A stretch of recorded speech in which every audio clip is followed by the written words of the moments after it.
Good morning, everyone. Welcome to 55 minutes of current and relevant business conversations here on Business Morning. I'm Ini John Mekwa. We start business as usual. From the global space, oil prices fell around 1% on Thursday as U.S. President Donald Trump ramped up trade war with China, even as he announced a 90-day pause on tariffs aimed at other countries. So we're seeing the battle actually being more defined now. So Brent fell, lost 73 cents. That's about 1.1%, to close at $74.73 this morning, while WTI futures lost 49 cents.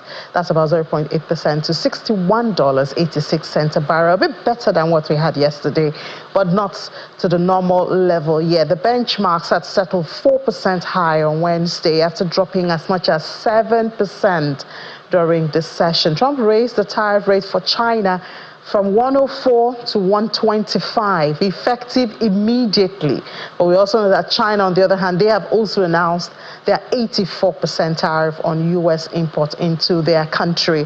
So now the battle is between China and U.S. more, at least for the next 90 days. Meanwhile, U.S. crude inventories rose by 2.6 million barrels in the week to April 4, according to the Energy Information Administration. That's nearly double the expectations of polls, which was at about 1.4 million barrels increase. The Keystone oil pipeline from Canada to the United States remained shut on Wednesday following an oil spill near Fort Ransom, North Dakota, while plans to return it to service were being evaluated, its operator said, from both sides. And the World Trade Organization says that tariff war between the U.S. and China could reduce trade in goods between the world's two biggest industrialized countries by 80%, pulling down the rest of the global economy. WTO Director General Ngozi Okonjo-Iweala, who gave this warning in a statement, explains that the conflict could severely damage the global economic outlook. Ms. Okonjo-Iweala also expressed concerns that the world economy risks breaking into two blocks, one centered around the U.S. and the other around China. She's asking all WTO members to address this challenge through cooperation and dialogue. In Nigeria, the country recorded a balance of payment surplus of $6.83 billion in 2024, ending 3 years of deficits. This is according to the latest report from the central bank. In a statement signed by its acting director of corporate communication, Hakama Ali, the CBN says FIT was driven by the impact of reforms, stronger trade performance, and renewed investor confidence in the economy. The Apex Bank also mentioned that Nigeria's current and capital accounts also showed a surplus of $17.22 billion in 2024 and is driven by a goods trade surplus of $13.17 billion, with remittances as key support. Balance of payments is a statistical statement that summarizes all economic transactions within a country's residents and non-resident during a specific period, while providing insight into its economic strength and ability to compete in the global markets. And Lagos Chamber of Commerce and Industry has met with stakeholders from the ports to discuss ways to accelerate trade through the ports. Hurdles to this must be tackled, and the forum has its eyes focused on dealing with them. Charged them 46% tariff. India, very tough, very tough. Redirecting trade routes and partners Prime Minister globally, just left. Africa's intention to look inwards and boost trade within the continent shines even more light on the ports. The Lagos Chamber of Commerce and Industry believes that speed, reliability, and cost-effectiveness with which goods are processed, stored, and evacuated through the port will determine the success of intra-Africa trade. Nigeria handles over 85% of its trade through the ports. Cargo dwell times in Nigerian ports remain exceedingly high, averaging between 18 and 20 days. This protracted duration is often attributed to factors such as inadequate infrastructure, cumbersome customs procedures, and logistical constraints. In this context, enhancing port efficiency emerges as a strategic lever to mitigate economic strains By streamlining port operations, we can reduce the cost of imports and exports, thereby alleviating some of the inflationary pressures and fostering a more conducive environment for trade and investment. Connecting the port to the market is the concern of Shippers Council. There's also need to streamline the logistics involved in these processes, and one of such is ensuring our intermodal transport, integration of our intermodal transportation, the rail, the barge operation to be optimally utilized, not just partially, but those two modes of transportation are key for us to ensure efficiency of our port. The rail, they are making the right moves with the port authority to ensure that the rails go back to the port because they are very, very critical. And it has to be a regular service provision and not skeletal service provision. Achieving reduced port costs and efficiency to enhance competitiveness would obviously require cooperation from all parties in the ecosystem. The reason for solutions preferred here to be shared with a wider audience than those in attendance. So it will reduce our trade volumes when... Well, everyone is trying to make the most of opportunities that may be arising from this. And obviously, if Africa can tap into it, then the ports have to be, well, efficient. They should run efficiently from our perspective. Mr. Rewane was here on Tuesday, and amidst all of this, he did say that Trump will backtrack. And by the time we're speaking to him on Thursday, we see President Trump has paused the tariff for other countries except for China, at least for 90 days. So I don't know if he's a prophet of some sort. Mr. Bismarck Rewane, Chief Executive Officer of Financial Derivatives Company. Mr. Rewane, do I call you a prophet now, or you wine and dine with President Trump? Call me the Oracle. Oh, the Oracle. Okay. Because you did say that President Trump will backtrack. And today, we have that news that he has paused tariff for 90 days. It's now between U.S. and China, at least for these 90 days. Well, it's interesting that it was obvious that he was going to backtrack because the world cannot survive on that kind of volatility and uncertainty. The uncertainty leads to lower investment. Lower investment leads to a recession. A recession becomes a recession when it combines or coincides with a financial crisis, becomes something we don't need at all. So basically, I'm quite pleased that this was going to happen. As a matter of fact, people saw this as a buying opportunity, and some people have made a lot of money, while some people have lost a lot of money. But technically speaking, we are in a situation where, and the Chinese have just responded again with a 138% tariff, retaliatory tariff. So if you cut through all the noise and all the alarms and all the wrong signals, there's a trend there. But the point is that if you consistently call wolf and cry wolf, the day the wolf comes, nobody's going to take it seriously. So we've seen this gyration in share prices. We've seen the bond yields actually begin to move in the wrong direction. We've seen gold prices come down, and we've seen oil prices, and that is where it's very, very intricate. Oil prices went as low, Brent went as low as $59 yesterday, and is back up to about $65. Even at $65, it means that we are 15% below our benchmark price.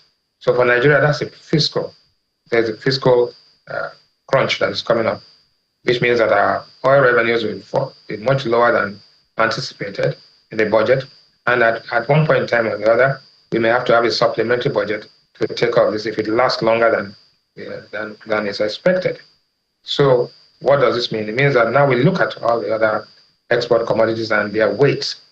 The most important weight is that of oil, crude oil. Then we have LNG. Then we have cocoa. We have cashew nuts and soybean. So technically speaking, right now, our terms of trade are not moving in our favor. So Nigeria has to kind of adjust something. And I think the central bank was very smart by actually adjusting the official exchange rate down to 16, post 16. So we now need to see how and what the impact of this is on short-term and then long-term adjustments that we have to make.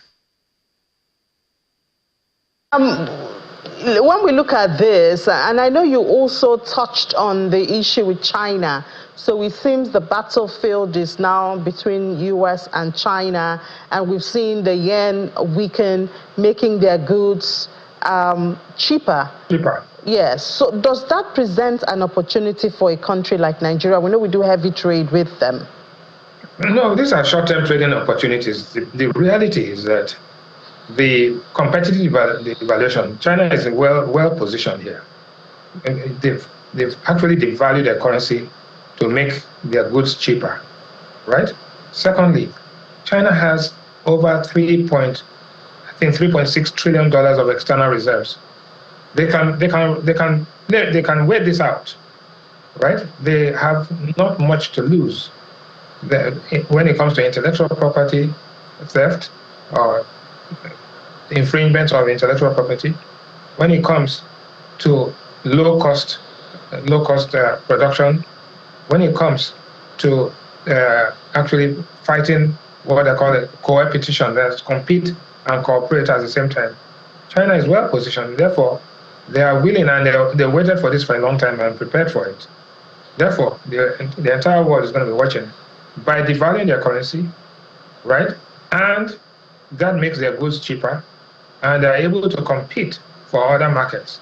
And don't forget, look, the Trump administration will be there for 4 years. The Chinese civilization is about 4,000 years old. They can wait.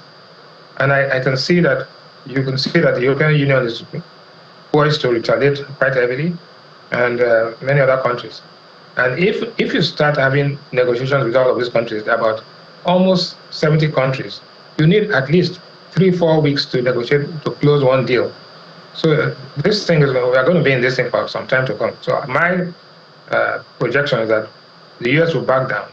We'll understand that it begins to affect domestic prices in the US and many other countries. It's just going to make us more resilient in what we do and make the world much more efficient. But at the same time, the global trade environment is based on movement of investment flows, trade flows, commodity flows, and therefore anything that will disrupt this process can only reduce the amount of trade that is happening. And there's a correlation between the trade volumes and the GDP. So that is where the fear of the R word, which is a recession. Will there be a global recession? Will there be a US recession? And what is going to happen? These are the fears that are causing people to have very, very negative views about the future. But hopefully, I think within the next month or so, there's some stability, and we'll go back to the normal way of doing things. And economists are quite consistent, and the consensus view is that tariff wars, nobody wins. Trade wars reduces trade. When there's a reduction in trade, there's a reduction in investment flows, and everybody suffers. Nobody wins. So for now, at least, the bottom hasn't fallen out of the global economy. So what does all this mean, Mr. Rewane? Even though you say it's short term, while we're waiting, what does it mean to consumers in Nigeria? Well, consumers in Nigeria, what we've noticed in the last few days is that, first and foremost, post the Ramadan and the fasting, we saw prices go higher a little bit. The fear that the effect of petrol prices also triggered a few things. But now, in the last 2-3 days, we've seen prices begin to come down. In particular, we've seen beans come down by about almost 5% to 85,000 naira. We've seen vegetable oil come down to 19,000 naira by 2%. Palm oil has come down by 16% to 10,000. But what is more disturbing is the price of pepper that has gone up by over 100% to 250,000 naira a bag. I understand there's a pepper disease that's affecting pepper, but it's having a knock-on effect. We've seen onions go up by about 33% to 120,000, and Gary has come down. So, generally speaking, I think there's general reduction in prices, if you look at the slides there. But also, why are prices coming down? One, because consumer resistance, consumer income is stretched, and people are just becoming more efficient in the way they consume things. The price of petrol, the reduction in the price of petrol initially did not have an effect of bringing prices down. But now we've seen the price of petrol go all the way back up to 930 and diesel at 1080. So we have seen that disconnect between the logistics cost and the petrol price and general level of inflation. I think that connection will come back in the next couple of days when we now find out what the actual price of Brent and WTI. If it stays at $65 a barrel, which is what it's trading now, or it goes lower, then we will see lower petrol prices, but also lower government revenue and spending. And that will affect and actually lead to some contraction in economic activity in Nigeria. So whichever way, the good news is that with the price of oil coming down, that the price of petrol will reduce. But petrol is only one component in the inflation basket of transport fares. The most important thing is that our fiscal revenues will reduce, and the ability of Nigeria to fund this ambitious aspiration to get to $1 trillion in 4 or 5 years may be impeded in the short run. But eventually, at the end of the day, we'll get there. All right, we pray we get there, and soon too. Mr. Bismarck Rewane, Chief Executive Officer of Financial Derivatives Company, thank you so much for your time and your views. Thank you for having me. Well, we are still talking about the trade war, the tariffs, and but now let's see what this means to Nigeria's foreign direct investment at this time. We saw the bond market crash at the beginning of all of this because obviously uncertainty on the one hand and just the sentiment that there might be need to go to the Western world, the U.S., top on the list, instead of the developing countries when it comes to government investment and securities. But let's look at the bigger picture around this now, talking about foreign direct investments amidst the trade war. We're doing that with the Chief Executive Officer of Aspira Global Corporation, Mr. Glenn Prince Abbey. Mr. Abbey joins us, Dr. Abbey joins us from our Abuja studio. Dr. Abbey, good morning and welcome to the program. Good morning. I'm happy to have me. Great. So we're just talking about what it means, what all of this would do to consumers, looking at the domestic front. But when we broaden that picture and look at the need to attract foreign direct investments amidst all of this trade war, tariffs and counter tariffs, what does it look like? What does the picture look like? Well, the picture is very clear that there is a seismic change in global markets based on the tariffs that are being imposed by the United States and how reactions will occur across the world. It means that fundamental changes are occurring in global economy, particularly concerning trade.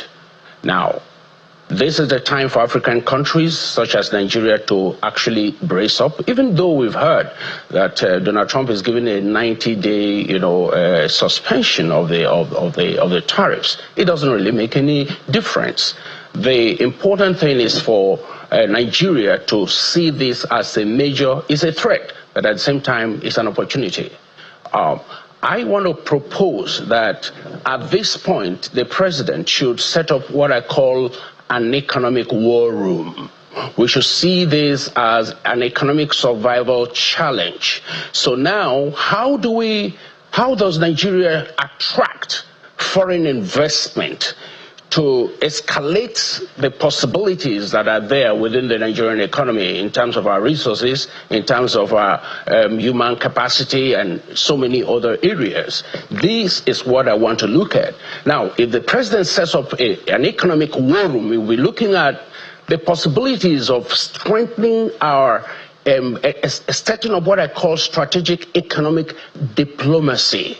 Now, if you look at how Nigeria's high commissions and embassies have functioned, it has been the usual routine activities in terms of relationships with the host country and all that, and so on.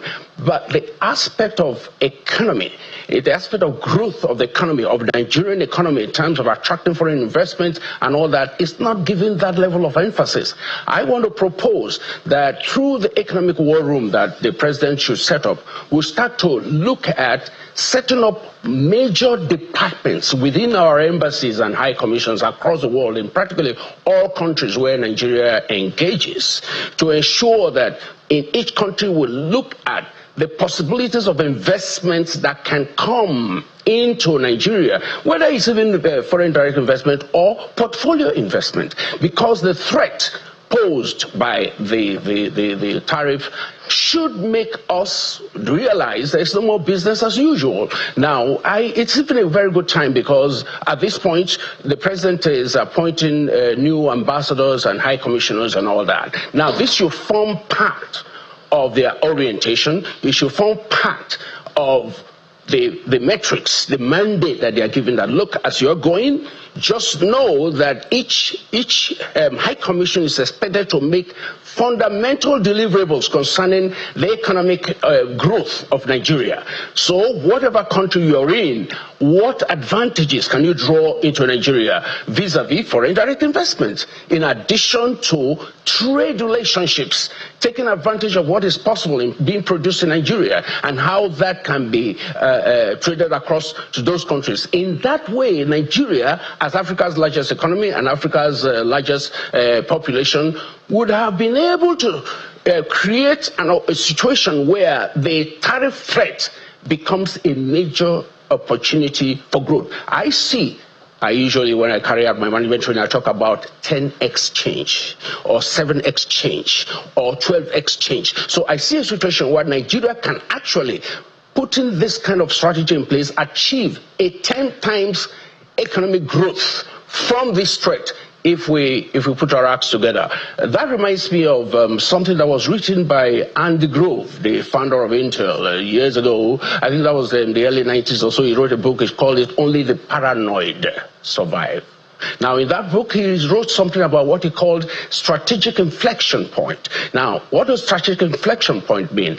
The tariff challenge and the global trade war that will occur will affect mostly developing countries like Nigeria, especially Nigeria that depends completely on its oil exports and all that. Now, that challenge creates opportunity for growth, because under the strategic inflection point that we're talking about, it means that when policy changes, market forces change, and when customers' preferences change for companies and all that, it means there's a major threat. A company can even actually get out of business. But then another opportunity is that a company can go backwards and rethink its strategy and thereby deploy new measures, new strategies. And what should have been a threat to kill the company now becomes an opportunity for the company to experience a massive growth that it has never experienced before. This is what I want to bring.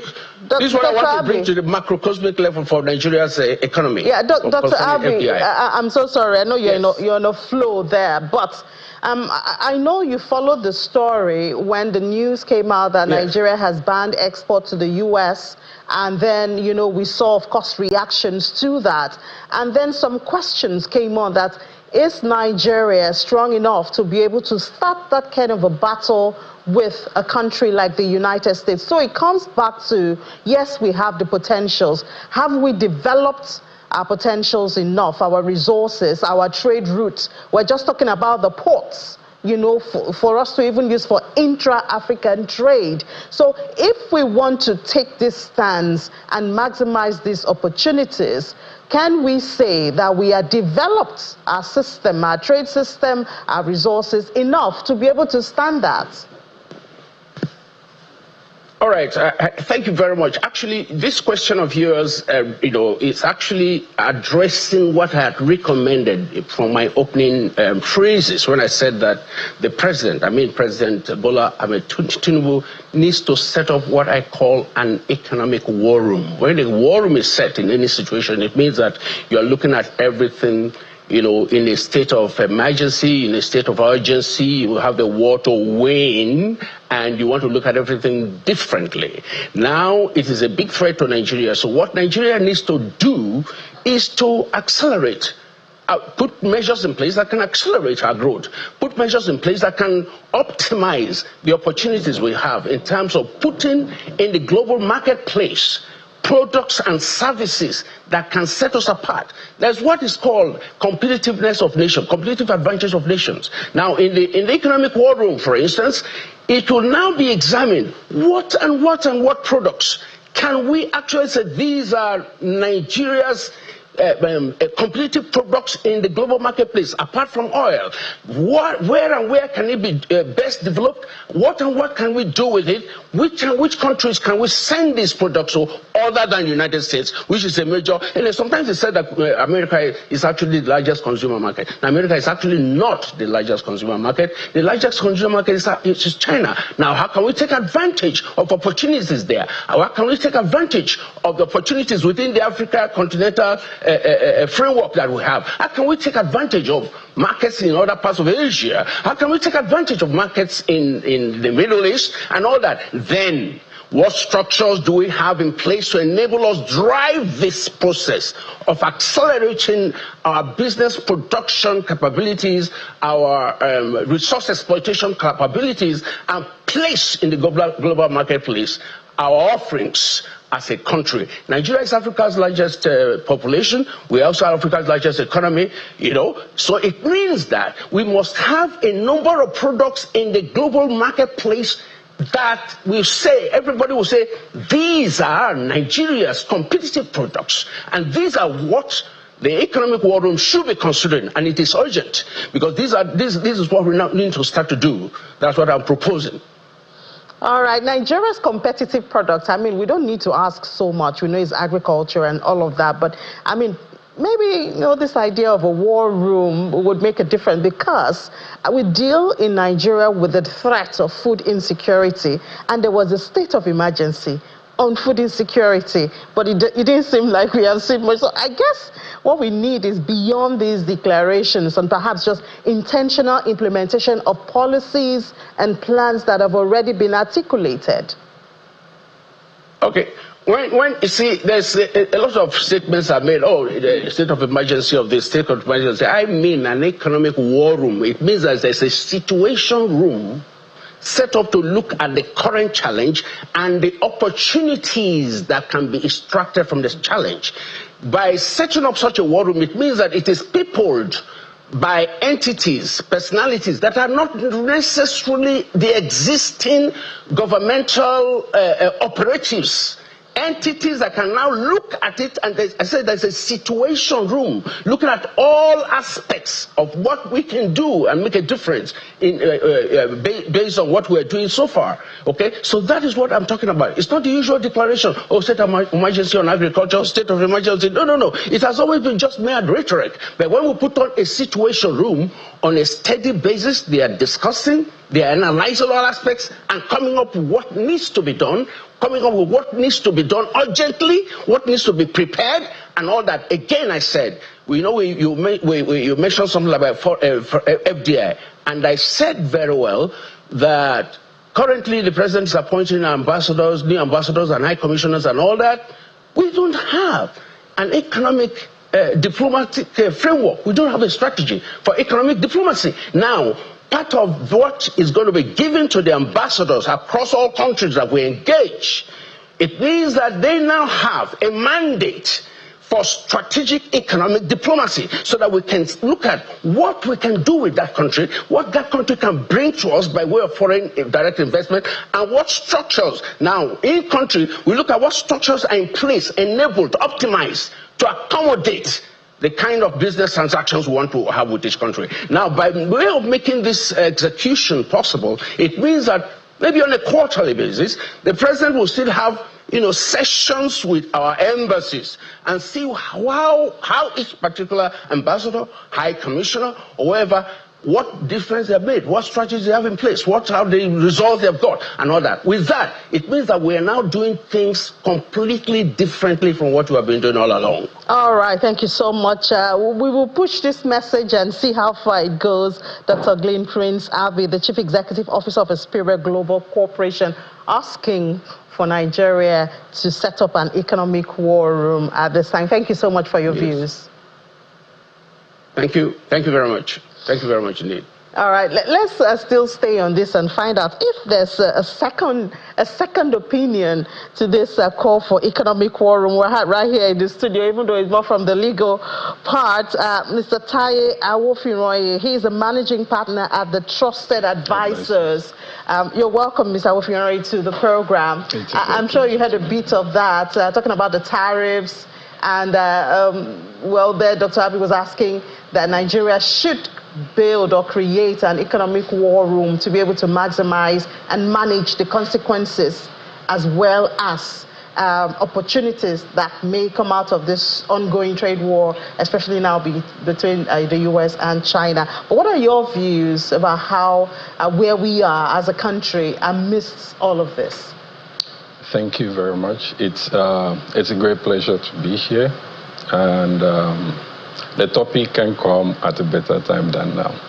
I would like to preface my thought with the line that Trumpism is not the genesis of our problem as a nation. Did you call him Trumpism? The whole movement. Okay, it's called Trumpism. I mean, that's how what is people. Being tagged now. That's a term. Okay, so that it's is Trumpism. Trumpism, yeah. So it's not the beginning or the end of our problem, but again, like every major development, it comes with opportunities and the threats that it presents. So what naturally, what we should do as a nation is to do a bit of inquest into how we got here in the first place. Nigeria has been a very promising economy for the longest time we know. But if you look at the components that actually constitute the promises, have we really realized the full potentials of what we bring, to the committee? Now, the agenda of the government didn't start today. That's the protection of certain sectors of the economy, like the manufacturing, the agriculture, which is now attracting some retaliation from the government. The government of the United States.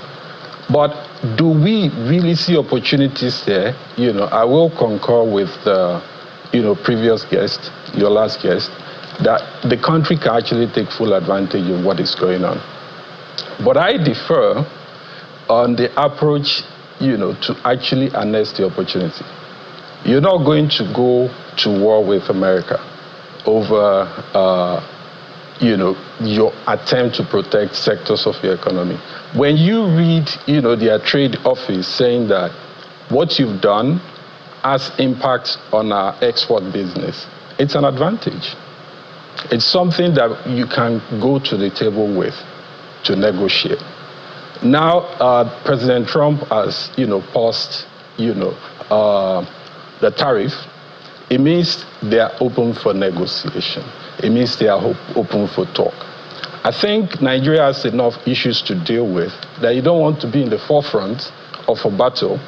China will survive. China, whether whatever exchange they have, China has the wherewithal to, take the shot. Does Nigeria have that? I doubt that, considerably. We have a flow. There is, a surplus, between the trade, the balance of trade between Nigeria and the U.S. favors the U.S. So if there is a shutdown, they know there is a loss to their side. But this is a country we depend on for one or two things. So we will, readily project something around a deal being done. You felt the pain point. then you come to the table and see how you use it as an anchor to bring foreign direct investment. So if you want to import your agricultural produce into Nigeria, can we have a deal where you invest X number of dollars in this economy? We are on a path to exit dependency on imports. Can you help us get there? Thank you. Can you help us get there? Maybe you have a 5-year, agreement, an 8-year agreement. It's what nations of the world do. I'm happy, your previous guest mentioned diplomacy, but diplomacy and war, in my own world, they are two polar opposites. So, yes, there's a lot of opportunities there, but the path to that deal being struck is negotiation, which, President Trump has already signaled you think intention. The pause is for negotiation, so perhaps Nigeria should also withdraw their statements of banning the exports there. Is that what you think? So for the ban, the journey, we have legitimate reason to ban because you have an unfairly disadvantaged local industry. And this journey of banning poultry and the rest of it didn't start with this administration. It's been a part of our, movement. So even under the WTO arrangement, a nation reserves the right to protect its own economy. So to the extent that I don't think we should do a reversal, but I do think we should start talking. They've, said what they want to say. We can also express our concern. What should we be saying? We need a buoyant economy. We need a self-dependent, economy. But that takes a while to build. So that's why we negotiate a deal with them. We need to, yes, the journey may see us lifting the ban. But if we are going to allow you come back to the market, then we need to see X number of investment in our, say, agro-processing or, poultry farming or pharmaceutical industries, which are key areas that these things have actually impacted. We've seen how importation has killed so many industries in Nigeria. Talk about textile, manufacturing, So if you're trying to reverse it, certain people will get hurt. Now, it's how you balance, your need with their needs, in this case, as two nations, at the table. That's what will determine the future of, that relationship. So I hear you talk about trade talks and negotiations, and the U.S. obviously knows that Nigeria also has, even if a little bit of edge, that they can affect their supplies and their consumer prices. But, we've had all of these advantages, but it does seem like we're not able to put it together or present a united front, even as a country. Because, sometimes you hear of one government agency is aiming to increase revenue for the government, another is aiming to attract investment, which hurts, So sometimes it does seem that way. And so we're not able to make the most of the advantages that we could have, even, with the U.S. at this time. So what do you think can be different? I guess that's why Dr. Abi was saying a war room, economic war room. So that way you bring everybody together, every part is represented, and then we can now have a united front, even when we are having these talks. So, thank you for, the insight, but you see, the problem with the cohesion problem in Nigeria runs deeper than that. It's beyond interagency inconsistency. It's a system-wide inconsistency. I just read yesterday how, thankfully the naira for crude, situation has been reversed.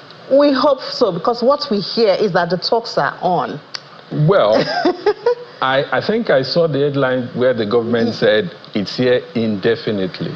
Hopefully. Yes. But that is one symptom of what is wrong with us as a nation. You have, an agenda to substitute, import of, finished petroleum product with, local, supplies.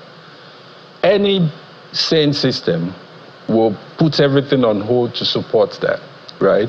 But you have interagency issues coming to the fore to frustrate, borderline frustrated. Now, I think we need to rejig ourselves as a people. The agencies are not manned by ghosts, and the statements coming from those agencies are from Nigerians. The totality of our approach needs cohesion, but it's not just, it goes beyond just creating a war room where, this ministry is saying this and the next ministry is saying that. We need to ask ourselves the very truth. One of the key things I actually admire about this particular administration is for the first time in a long while, it looks like, right or wrong, we are taking a position, right? And if you don't, if you don't take a position, right, you will never be right or wrong. That's the truth. Now, what I see with this administration is we're trying to focus more on infrastructure, right? Create more access. If that is all we do and we get the power situation right in the country, Nigeria has enough within this country to actually galvanize.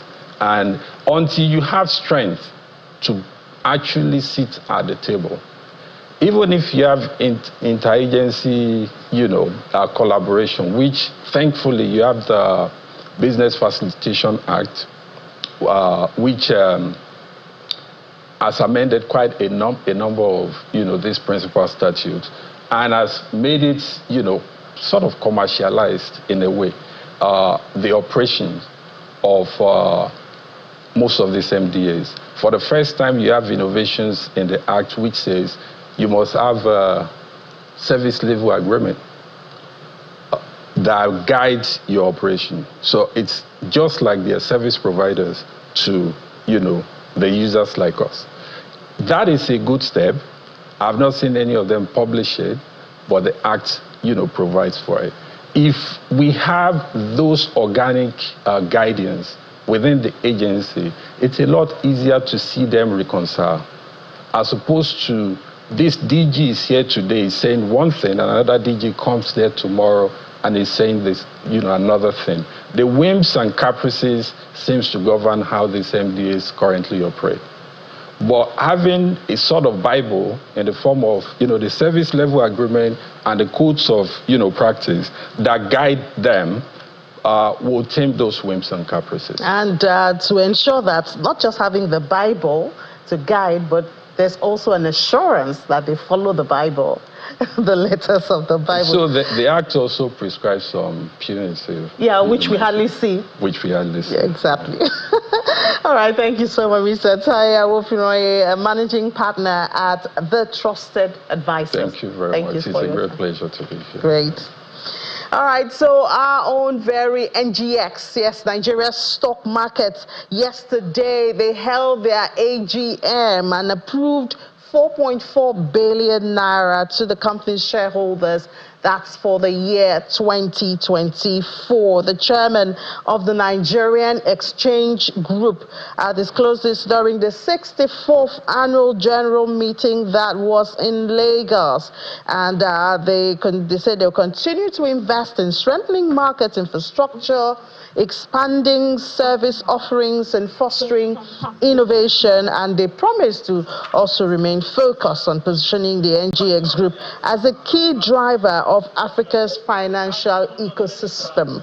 So they said that the profit before tax rose 5.29 billion in 2023 to 13.61 billion in 2024, and the company's income grew by 51% from 11.8 billion in 2023 to 23.99 billion in 2024. Total assets also went up by 12.05%, went from 59.84 billion to 67.04 billion in 2024. So you can cast your votes now.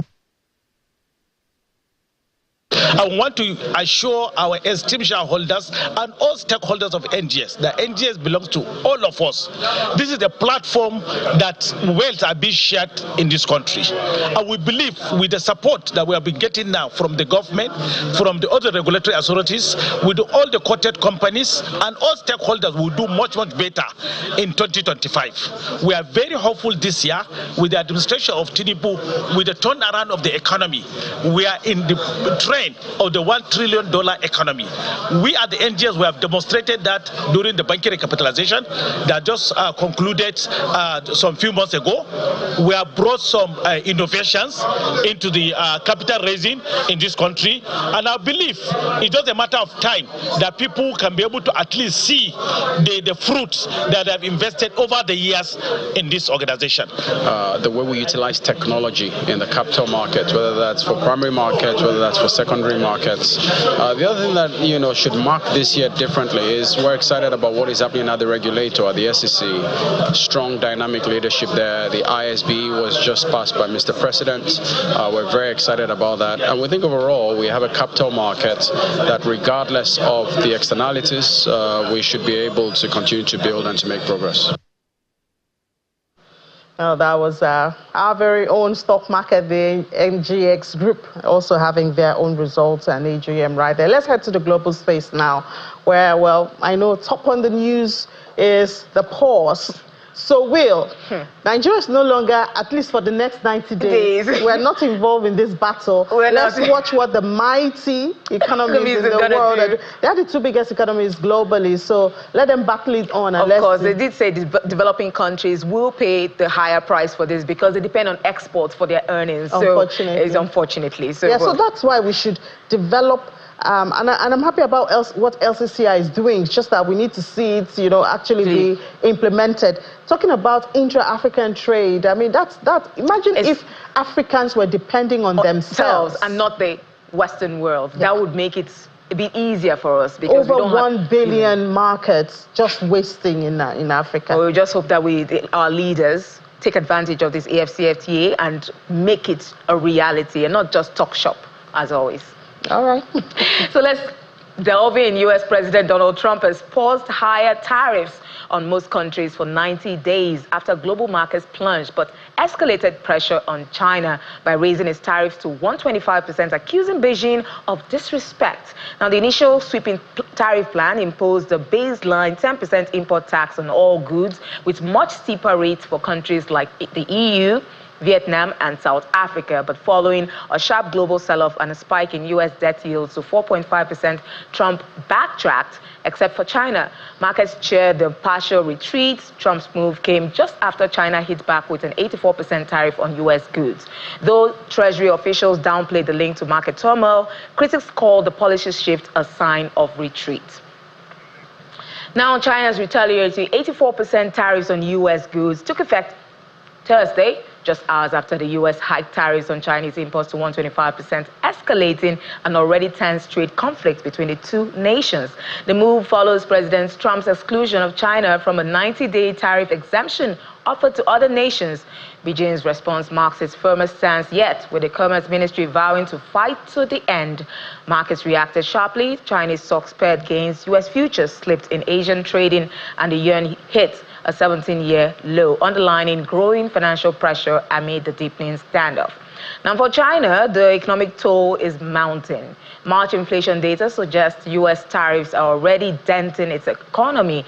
China's consumer prices fell for the second month in a row, slipping 0.1% in March, while producer prices dropped 2.5%, the sharpest fall since November 2024. Core inflation showed a slight rebound, but overall price weakness signals lingering deflationary pressure. In response, Beijing is expected to fast-track new stimulus plans and expand fiscal and monetary support. Experts say producer deflation may deepen further as exporters battle shrinking global demand. Now, that is worsened by the latest U.S. tariff hike to 125%. China had earlier responded with an 84% tariff on American goods, fueling trade tensions. Now, also, Goldman Sachs has slashed its growth forecast for China, now expecting the economy to grow by 4% in 2025 and 3.5% in 2026. That's down from the earlier projections of 4.5% and 4% each. The downgrade follows a sharp hike in U.S. tariffs on Chinese goods, now at 125%, and this was announced by U.S. President Trump. Goldman warns the tariff hike will hit China's economy and job market hard. The bank expects China to respond with more stimulus, including deeper interest rate cuts. But it says even with these efforts, the damage from the tariffs may be difficult to undo. And the Philippines has cut its key interest rates by 25 basis points to 5.5% to help protect its economy from global trade tensions. The central bank says the move is in response to a challenging external environment as uncertainty over U.S. tariff policies rattles markets. It also signaled that more rate cuts could come later this year as the country looks to boost confidence and keep economic growth steady. Now, just looking at what's happening and trying to understand Trump's reason for backtracking at this moment, and also seeing market reactions to this, we're being joined by our correspondent in London, Juliana Olainka. Good morning, Juliana. Good morning, Will. Good morning. Now, Juliana, in the end of it all, we're seeing that Donald Trump was the one who blinked first. You know, we were wondering who was going to backtrack first, but Donald Trump blinked, making that abrupt change, of course, from his, initial tariffs, giving 90-day grace. We've seen that pause countries, from higher U.S. tariffs. China, well, however, is unfortunate. We've seen that escalation there. But this has been a relief for markets, hasn't it? It certainly has been a relief for markets. We've seen this morning in London, both the FTSE 100 and the FTSE 250, they've risen by more than 6%. And I think, it just goes to show that there has been an absolute relief felt across the world following the announcement by Donald Trump last night. I think it's very important just to emphasize and to make it clear that, the tariffs haven't gone away. And there's been a 90-day pause on higher tariffs, but that blanket universal tariff of 10% has still been implemented. So all countries are going to have to pay 10% on imports into the US over the next 90 days, which is why there are some lawmakers within the UK who are not feeling particularly special now, even though everybody talks about this special relationship. We weren't exempt from the 10% universal blanket tariffs. And now that some countries, I believe about 57 countries, have had that higher rate of tariff wiped away, Britain still doesn't appear to be getting anything. So I think the world watches and waits. It's quite interesting hearing from Donald Trump yesterday. We know that he's an avid consumer of news. There have been so many execs. I think particularly JP Morgan's Jamie Dimon, who was on, I believe it was CNBC last night, he really seemed to have rattled the president. And of course, Elon Musk, we know, who is the CEO of Tesla. They've been, hit left, right and centre over the past couple of weeks. And as you said, he appears to have taken the first retrieve. But how long is this going to last? We shall just have to wait and see. Okay, so we're just wondering now, this retreat or this pause, is it a negotiating strategy for Trump? Do you think he has more chips to play here? I'm not certain, of course, because I'm not part of his advisory team within the White House. But, big business, big pharma, big car bosses, they, apart from the MAGA crowd, are Trump's base, right? And he doesn't want to do anything to dissatisfy them. How are we going to know whether or not this is played out? We'll have to wait and see for the midterms, and we know they're not coming for a couple of years. So perhaps this is a strategy. It does appear as if Trump does want to isolate China, which is why we're seeing levies of up to 125%. And it does go back to sort of 5-6 years ago when there was this same war between Beijing and Washington. Perhaps China was the main goal all along. We don't know. Certainly, there does appear to be negotiations taking place. I believe Donald Trump said yesterday that Japan is at the top of the queue when it comes to negotiating. So perhaps this was a strategy all along. But again, you'd have to be a very close insider in the White House to be able to answer that question fully. And even those within the White House who are the closest to Trump still do not know what his next move is going to be. Thank you so much, Juliana. We do hope that we get an insight into Trump's thoughts and know what his next move will be. It's like the world is his playground, and we'll see how he goes next. Thank you so much, Juliana, for joining us from London. Juliana is our Channels TV correspondent there in London. Thank you so much. Now, look at UK house prices now. It's weakened in March, still in the UK, to see what's happening there. Buyer demand, everything dropped sharply. And according to RICS, new buyer inquiries hit their lowest levels since September as economic uncertainty keeps many on the sidelines. More homes are being listed, but prices remain flat. Only 2% of surveyors reported price increases, down from 20% in February. Short-term price expectations also turned more negative. Meanwhile, the rental market is picking up. Tenant demand rose, driven by fewer landlords and tight supply, pushing up rent expectations. House builders face growing pressure amid ongoing market uncertainty.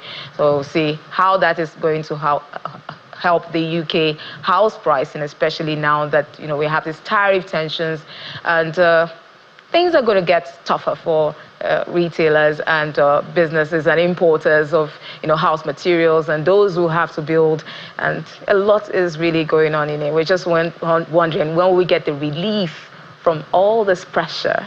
Yeah. Well, I guess one has to turn to, even as Juliana said, even his President Trump's close allies, even know what they don't know what's on his mind or what's coming up next. So we'll just watch. Wait and see. Yes. Thank you so much, Will. All right, just before we let you go, I'd like to tell you the NGX yesterday closed in the negative territory. It was down 0.18%, retaining 104,000 level. Equity cap is still at 65 trillion level. Activity was all red yesterday, talking about volume, value, and deals.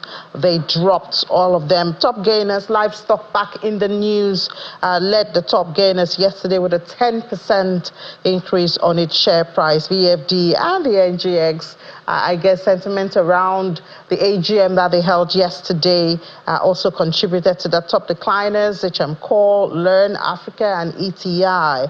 But once again, for a third day this week, we're seeing the financials leading the top trades. GTCO, Accessco, and Zenith Bank. They're still the most liquid, or the finance sector counter is still the most liquid counter at the NGX. We hope to attract more, as we spoke with, the Senate Committee Chairman on Capital Market yesterday, and he promised us that they're having talks and plans to get more listing into the market so that we'll have more activities there. But that's it for Business Morning today. Business Incorporated is just in a couple of hours. That means you're not going to miss any news at all. We'll give you updates from the world of business at 1 p.m. I'll be back with Will Ebong. Join me then.